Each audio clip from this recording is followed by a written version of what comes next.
What's up, guys? Welcome to Cara's Cucina. I'm Cara Di Falco. We've got a really special episode for you today. We are checking out an annual tradition for a lot of Italian families. One family in particular let us come and crash their party as they cut and can their tomatoes. And be sure to watch till the end of the episode. I'm going to tell you how you can win this canning book from Ball Jars. Great food isn't just about good ingredients and knowing how to cook. It's about telling the story of the food.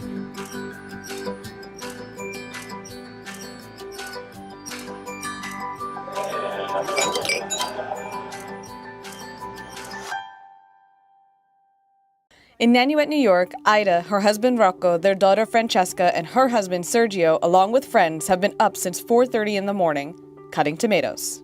Cutting is very important in our family anyway. I don't know how anybody else does it. It takes the most time. My mother would be a stickler. Make sure no dark things are on the tomatoes. Make sure when you smell them if they're, because they could look good and they're rotten.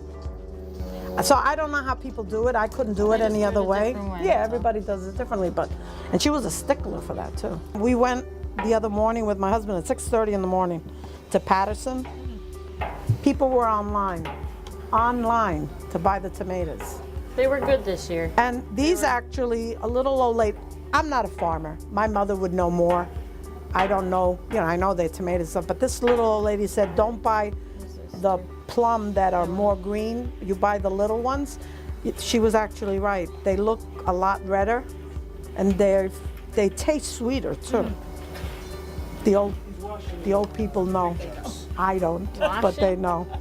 The tradition of I pomodori, the tomatoes, was brought over by many Italian immigrant families and passed to their American-born children and grandchildren. Summer's last gift of the year, when the bounty of tomatoes are gathered, cooked down, and jarred to be eaten through the winter months.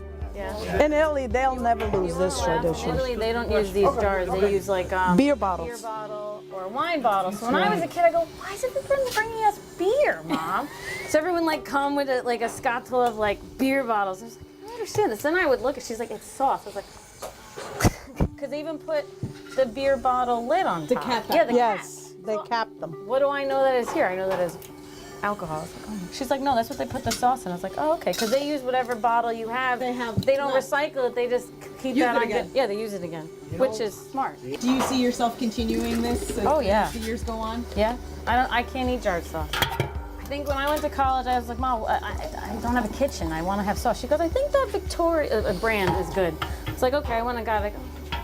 She's too used to this. I'll just make pasta with oil and garlic. I'm okay without the red sauce. The tradition takes the better part of the day, and family and friends are always invited over to help because it is a process. That wasn't No, we're washing. Okay. Yeah, it's being washed. Make sure that it Yeah. Oh my God, you need more than here. Where's the basil? Well, once you put them in the sauce in the jars, then you clean the tops to make sure that there's no residue of the tomato or sauce.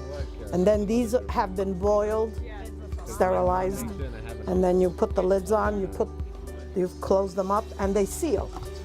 You have to be careful so you don't, they don't get ruined or whatever. So that's a process that somebody has to be doing that part of it. I always did once she does it, yeah.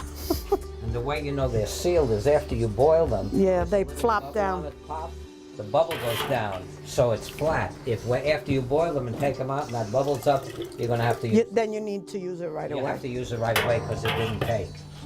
And then you boil them. My husband is putting some in the water baths. Okay. So you boil them for about an hour, and then you shut them off. Let them cool down. The next morning you take them, put them upside down, let them stay for about a day or so. We usually have the men tighten them. That's their job. Actually, Nana's job was My mother was She that, wanted yeah. to clean the jars, and she'll tell you if you needed more or less. And then I would wipe those, and then I put them on top. It was always everyone had their spot. Their role. Yeah. It was like you worked your way up. Like when I was a kid, I didn't cut. I came out and did the machine, and you did this. I could do this. But then you started where's Sergio? He's like, I got promoted to cutting this year. But when you do them this way, you just open the jar, take the olive oil, garlic, onions, parsley. But we put parsley in basil in these so that we have one thing Oh, so it's fresh. taken care of. Yeah. So 45 minutes, an hour, and you've got a nice sauce.